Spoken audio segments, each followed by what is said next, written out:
Good evening. My name's Father Maron.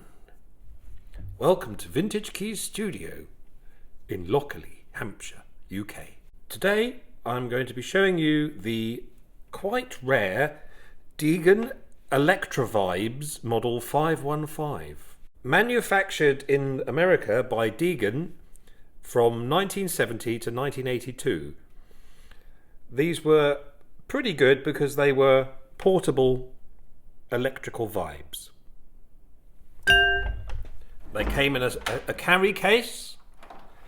This is part of the carry case. I have a sneaking suspicion this carry case may have had something to do with John Heisman, or the late John Heisman of Colosseum and Colosseum 2.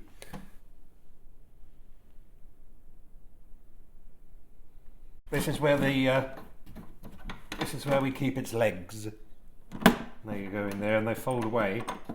And the whole thing's really nice because you can just put it all in the case, stick the case back on top of here, and then you only need 4 people to lift it. This one originally would have had a sort of a silvery panel down the side here with a preamp built in and a vibrato or tremolo effect, and possibly I think there may have been a bass and a treble or tone control. There's a photo of it borrowed from the Antiquity website now, which you can see the detail on the left hand side. One of these days I am going to build one and stick one in there just to make it complete. But for now, basically all I've got here is the vibes part, or the metallophone bit, which has got a pedal that controls the damper, so, and then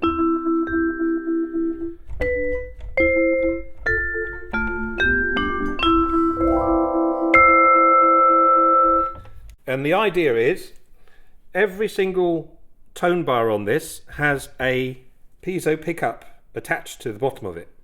So it's really simple. And they're just like little sticky things that just stick underneath on every bar. So somewhere along here, I can't remember where it is now, there'll be one of these things. There. Oh yeah.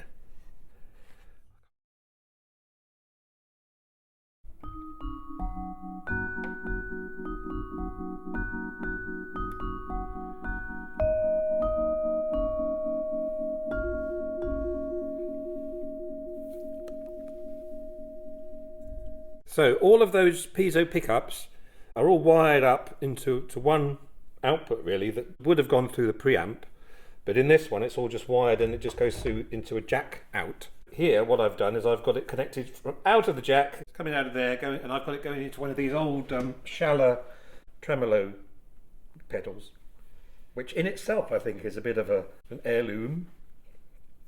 It's a bit scratchy and it occasionally goes but it's not too bad. You can obviously do that, or if you're very lazy, you can just muck about with it digitally. I've got this thing here set up, so it's been picked up by these 2 microphones here, the sort of general kind of sound. And then there's also a DI out coming from the out of there through the tremolo pedal, and then into what we're recording into. And you know, I've used this a fair amount. I did a record a few years ago with a guy called Don Shin, who has actually featured in our Hammond C3 video. He made some records in the 60s and is a brilliant musician, and he did some new stuff a few years back, and we made an EP which came out on Sunbeam Records. I dusted the vibes off for that, or the Electravibes off for that, and I played a few things, and it was really, really tricky because I am a keyboard player that has a go at playing other stuff. But it's fairly easy to navigate because obviously it's exactly the same as a keyboard layout, and you can play anything you like, provided it's not too fast.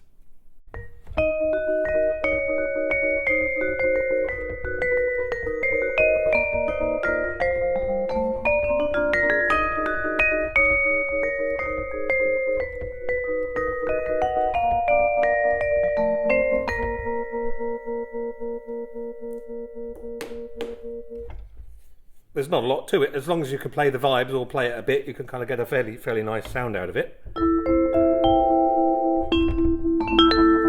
Some very clever people can play with 2 sticks in each hand, or maybe even more. One of my favourite tune percussionists is Ruth Underwood, who played for Frank Zappa, amongst other people. And there's obviously Evelyn Glennie as well, who's amazing. But I am neither of these two, and I can just about do this.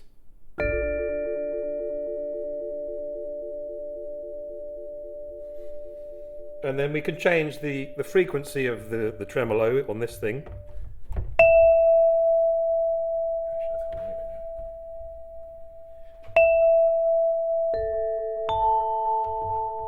Bagpuss.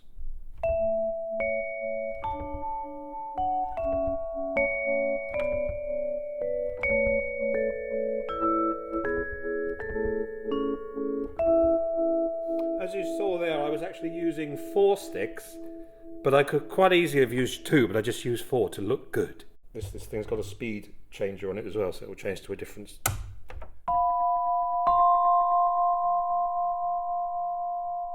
So you don't want to go too mad with the amplitude, because it's kind of like it's not like a sine wave vibrato. It's like kind of like a one. So it's a bit jagged.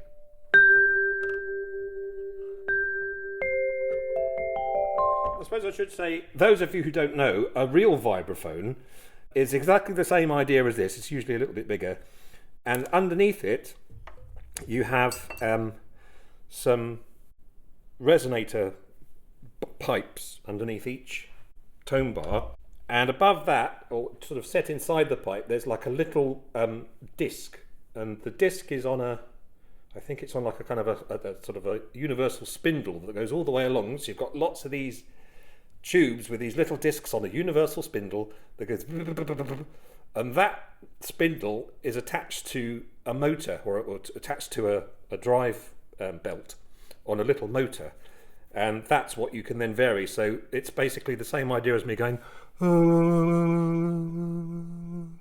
I don't think it would have caught on if it was just me doing that. But they were originally called vibraharps when they came out in whenever it was, 1920-ish. Might be earlier, might be later. And there's all sorts of different makes, like Mauser, I think they were German. And you can get them for the recommended retail price of £50,000 or thereabouts. Not much else to say other than I've got one. They're quite rare, and the pedal's quite nice because it's got Deegan written in it in big letters.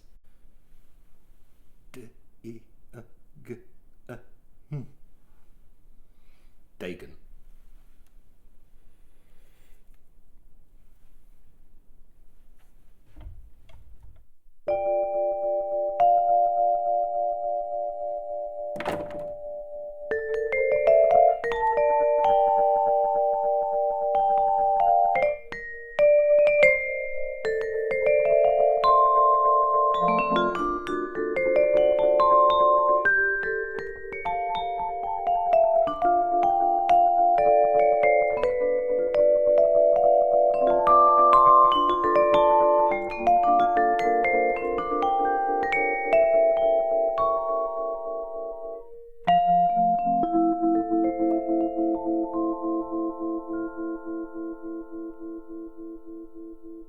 Good night.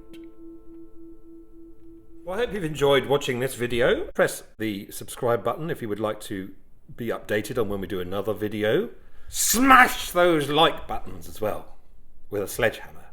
We get up to an awful lot of mischief here. A lot of the stuff we have here is recycled or made from scratch. We've had a few people asking how they could support the studio and what we're doing here. So we've now set up a Patreon page which will enable you, if you so wish, to donate just £1 a month, which would go towards maybe buying a little spider, or just help us keep up with the sort of day-to-day running costs of this place. Any donations will be gratefully received, and it will help us to make more videos.